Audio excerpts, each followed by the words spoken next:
Bonjour Malik. Bonjour Babacar, bonjour à toutes et à tous. On a vu hier un Ousmane Sonko tout de griffe dehors qui s'en est pris à tout le monde, même le président de la République en a pris pour son grade. Alors la sortie d'hier du Premier ministre sonne-t-elle le glas du Diomaye Moïse Sonko? Écoutez Babacar, beaucoup d'observateurs qui scrutent à la loupe le duo Diomaye Sonko avaient commencé à se demander combien de temps le tandem allait-il encore tenir. Donc franchement, la question n'a jamais été de savoir si le couple allait oui ou non se fissurer, mais le suspense se résumait en un seul mot, quand. Et le verdict est tombé hier soir lors de l'installation du Conseil national de PASTEF.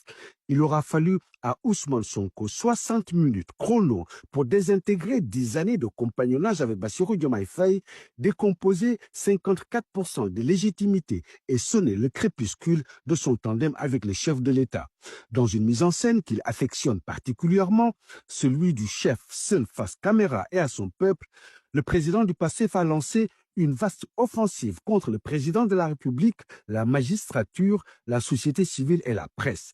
Il a porté un regard très dur sur Bassirou Diomaye Faye dans un discours truffé d'attaques contre les chefs de l'État qu'il accuse ni plus ni moins de passivité et de déficit d'autorité. Comme laisse gouverner, a-t-il martelé, non sans préciser qu'il reste le mieux placé pour dire quelle est la ligne du parti. Et ça, si ce n'est pas un règlement de compte à l'artillerie lourde, en tout cas, ça y ressemble fort. Mais ce qu'il faut dire, Babacar, c'est que dans le couple exécutif, le chef du gouvernement n'a jamais manqué de faire l'indécente démonstration de son hégémonie sur le chef de l'État. Et ça, c'est sans précédent connu dans l'histoire politique sénégalaise. Aujourd'hui, le président de la République semble être définitivement sorti du champ d'influence de son Premier ministre, ce qui met désormais Ousmane Sonko à la merci du décret présidentiel, même s'il a déjà lui-même brandi la menace d'une démission. Mais attention, Babacar, et si toute cette agitation n'était qu'une manœuvre d'Ousmane Sonko, objectif, s'éloigner du volcan économique et social dans lequel il a précipité le Sénégal pour annoncer sa migration vers l'Assemblée nationale.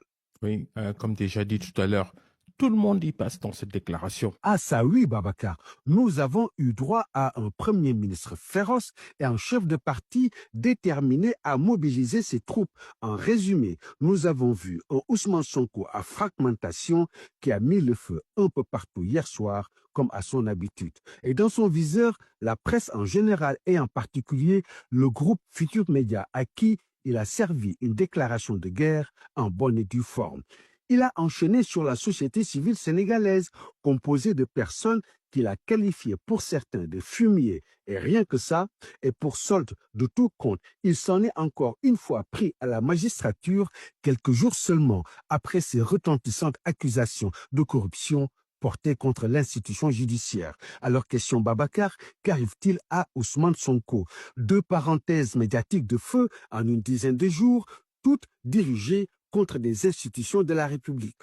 Nous l'évoquions ici même la semaine dernière, et si tout cela semble trahir le signe évident de l'extrême vulnérabilité d'un homme seul qui risque de se radicaliser progressivement. Au moment où le pays est en train de se fracturer sur la question de l'ordre démocratique avec toutes ces arrestations, le mutisme de Bassirou Diomaye Faye soulève une question centrale. Est-ce le signe d'une indulgence connivente à l'égard du gouvernement et de son chef Ousmane Sonko, alors que va faire le président de la République, lui qui est le trait d'union de la nation? Va-t-il enfin briser le silence pour mettre fin à la dualité d'un tandem décidément de moins en moins magique, où la rivalité entre deux trajectoires qui risquent de se faire face en 2029, une chose est sûre, Babacar, Ousmane Sonko vient de rebattre toutes les cartes avec sa sortie d'hier. Merci Malik Sy pour votre chronique.